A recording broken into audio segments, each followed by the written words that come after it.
Is snowboarding dangerous? And I'm literally on top of a double black diamond run. It says caution, caution signs everywhere. So we're going to be discussing two big things throughout this video. One, is snowboarding and even skiing dangerous? Two, how do we reduce the chances of the danger, the risk? So a couple things I wanted to address first is just, why is snowboarding dangerous? One big thing that a lot of people don't really understand is that we're literally at 10,000 feet snowboarding here in Colorado, and the average snowboarder is probably coming from Texas, Florida, all these different places that are like sea level. So you're going from sea level to 10,000 feet. Now, if you just were to simply tie your shoe, your body has a hard time pumping blood to the muscles, and it's just a struggle to even like stand there, let alone increase the amount of activity that you have. And then we're gonna add adrenaline. Holy cow, this is gnarly, this is crazy. And it's just like so much for our body to actually handle. So that alone is pretty dangerous and pretty risky, just being at elevation. Number two, one thing that's not really discussed enough in the whole snowboarding realm is the variables and how technical snowboarding is. For example, how is my body feeling today? Okay, that's one variable. How does my body respond to the gear, to the equipment that I'm riding? What about, did I have breakfast? Did I have sleep? What about the variable conditions of just snowboarding in the morning versus midday versus afternoon? Those variables constantly change, and then the terrain is changing. So now there's so many things that you need to consider, so many things that are going on just on a normal day-to-day, turn-to-turn, or I guess day-to-day, hour-to-hour, turn-to-turn. You are constantly adjusting. Now, for example, this like little section below, just beneath me, I see that some of this condition is a little soft, some of it's a little punchy. Over here, it looks like there's a rock. You can't really tell, but there may be a rock and there's some trees. And then as the run out happens, it looks a little firm. And then there's a guy down there who fell. And I actually just talked to him. He said he's local from Denver. We might have to go check on him. Hopefully he's all right. But there's so many variables within just the run that I'm here. Now, to put this in a little bit more context, the average skier and snowboarder who uses an Epic Pass is, as a male, is 5 days a year. As a female, is about 7 days a year. So with that information, the average skier and snowboarder snowboards 5 to 7 days a year. That means that they have to try to figure all this out within 5 to 7 days. And then how the heck do I actually get good at this sport? Kind of want to send this thing a little bit. So then how the heck do I actually get good at this sport when I spend so much time not like actually snowboarding? Let's just go. We're just gonna check on this dude real quick. Let's just make sure he's all right. You all right? Yeah. You need some help up? What's the best way I can help you? I saw you trying backflips out here. How can I help you get up? What's the best way to do this? Yeah, there we go. 1, 2, 3. Oh, beautiful. There we go. Have a good day. And it's just simple things like that, going from this condition right here, which is soft and punchy, to be able to go to there, that's a little firm. And then you got like G outs and stuff. So like, that's just like the basic level of danger. The other thing that's very dangerous about this whole thing is now we're including speed. If I'm going slow, okay, not as dangerous. So as I go 5, 10, 15, 30, 50 miles an hour, everything has like such a higher level of consequence. And that's actually pretty gnarly. And that's like things that people don't understand with skiing and snowboarding, is that it's an extreme sport, but we treat it as a recreational sport like pickleball. So yes, it is dangerous. I'm not saying you shouldn't snowboard, but why snowboarding is amazing is because it's so free. I can literally go where I want within reason. I can do what I want within reason, but I can go like explore the world, go hang out with friends, go be outside. So at the end of the day, is it worth it? And that's going to be a trade-off that us as snowboarders, skiers, whatever, have to really like think about. Is it worth it? To me, riding in here with the things we're going to talk about a little later, I don't find this dangerous. As dangerous. I think there's a lot of things that I could do to make this more dangerous and less dangerous. But overall, I think this is a pretty safe little bet that I'm doing here. So then it goes back to, is it worth it? Well, for me, I'm going to have to say absolutely this is worth it. I checked my blind spot as I entered the run. I checked to make sure I wasn't going to die. By the end of the day, is it worth it for me? Absolutely. I freaking love the creative expression. I love the vibe. I love being able to go snowboard and it's winter outside. It's negative 10 degrees. People are miserable and you and I are outside having the absolute best day ever. That's one thing that's so attractive to me on a snowboard is just the playfulness, the vibe of it all.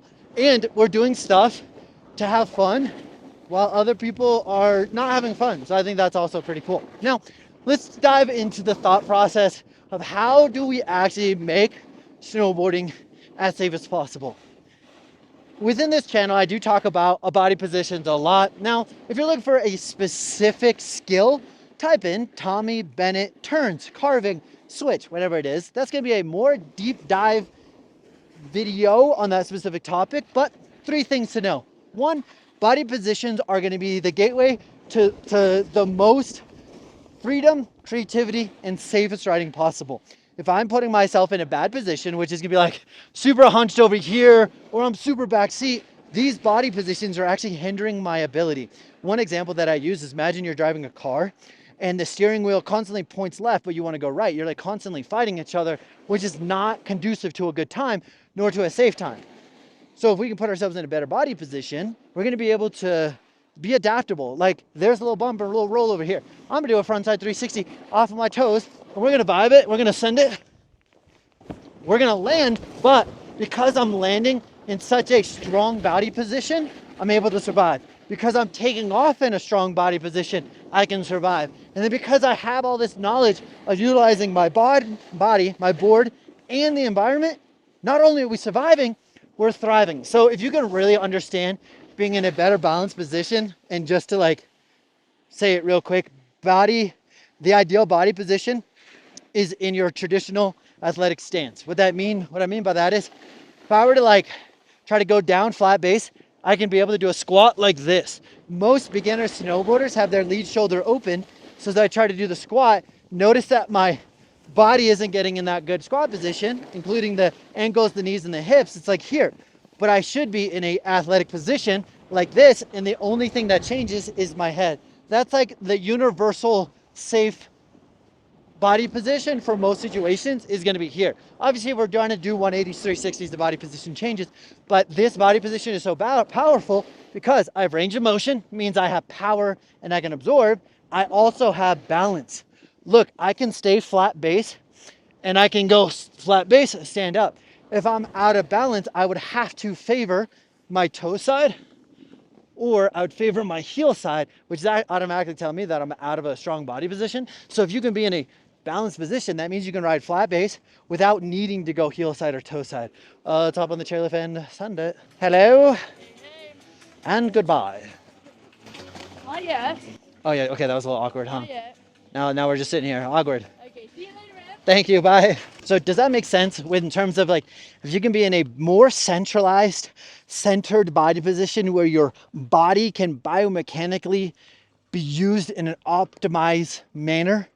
Do you see how that single-handedly alone is going to allow you to be better balance, better performance, which ultimately means more freedom to go ride the trees, go ride, if you can see it here, go ride the moguls, go ride the terrain park because you're in a better balanced position.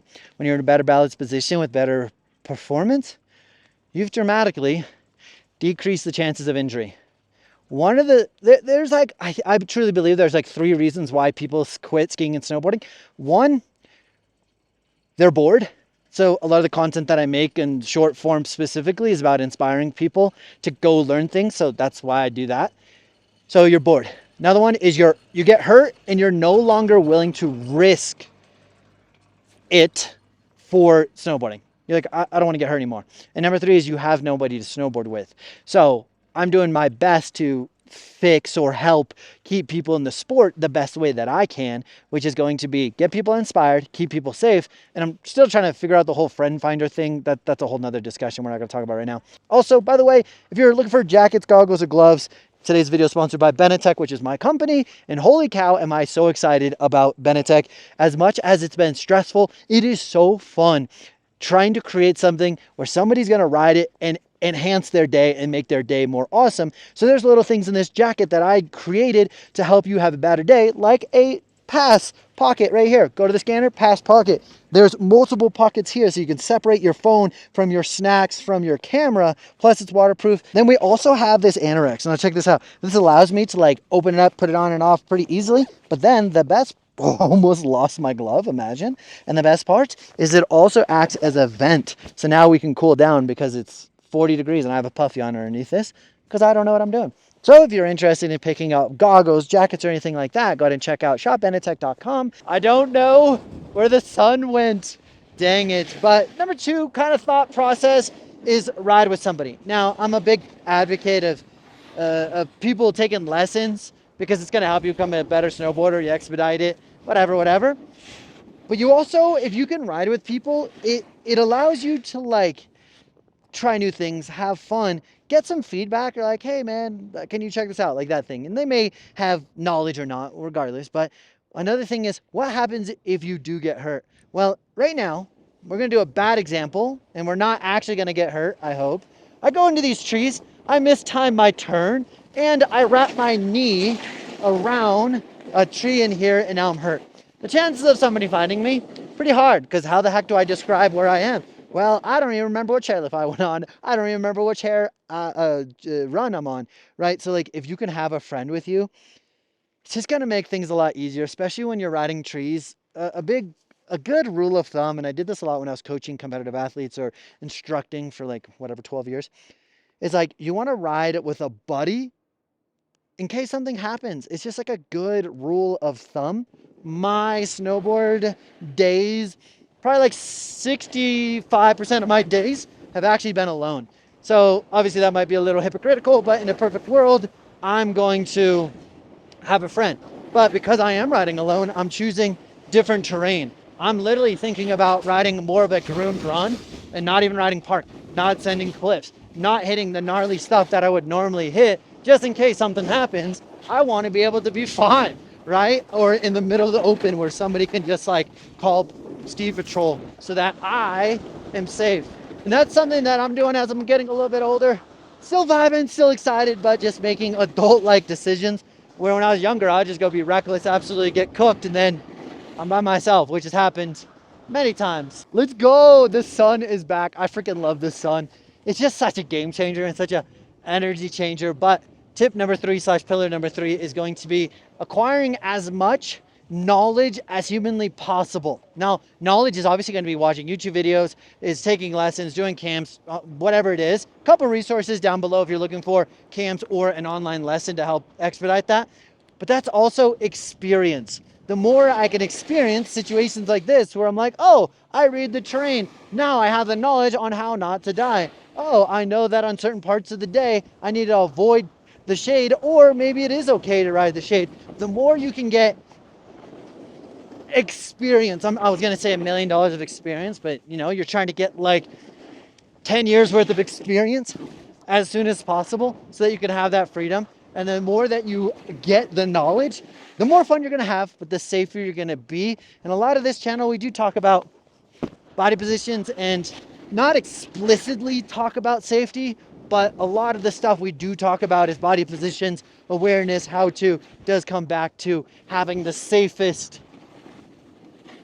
the best chances of being safe is what I'm really trying to say. And then on a bit of a side note, I did consider quitting YouTube.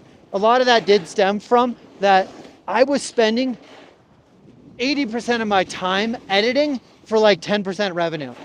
So then switching the style up, I know some people like it, some people don't. But this style of me just talking to you, it takes me about maybe 2 hours to edit instead of like 15 to 20 hours a week to edit. So I kind of switched it up, but I'd love to hear, did you like the old style more? Do you like this casual style? I still think that there's more room for improvement on my end on how to deliver this, make this as awesome as possible. And I also was trying to make this content a little bit more entertaining, because sometimes like my content is so 1, 2, 3, 4 base and so like step based and educational that people aren't watching it unless they're into that specific thing. So I'm trying to make this content a little bit more relatable, a little bit more interesting. Plus, I enjoy just casually talking to you. I enjoy just vibing, riding, doing little slash here and there, trying to enjoy the vibe, and then be able to get some information out along the way. Did you see how paranoid I was? I was like, is somebody there? I'm gonna try to hit this switch, but oh, there's always like rocks there and I forget about that.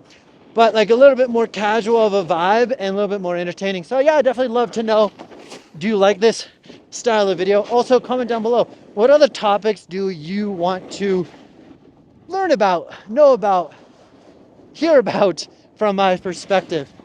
But like I said, I appreciate you making it to the end. If you are looking to improve your snowboarding, I have created 2 resources to make you as awesome as possible. One is going to be an online snowboard course where I strategically have a systematic way to teach you step 1, 2, 3, 4, and I don't have to battle an algorithm so that I can just literally dump all the knowledge in the best way possible. And then number 2 is I do a camp where you can literally work with me, train with me in person, and we can get super nerdy, have the best time ever. And the best part about that is I get to see you ride and give you the exact feedback that you need for your riding versus this like generalized like statement, because there's a lot of things that are absolutely going to help you. But sometimes you're like, I don't know if that, well, this is massive. That was sick. Sometimes you don't know if that's directly related to you. So I've created those 2 products. If you're interested in them, they're going to be linked down below. And then follow for more. If you're looking for more short form content, check out YouTube Shorts, TikTok, Instagram. We're always doing all sorts of stuff, trying to make as awesome as possible content, as long as it makes sense. So on that note, I'm going to end it. It's an absolute beautiful day. I think I'm going to put the camera away and go ride for a little bit, go ride with the homies or something. Go figure this out. Cool. Appreciate you. See you in the next one. Let's go.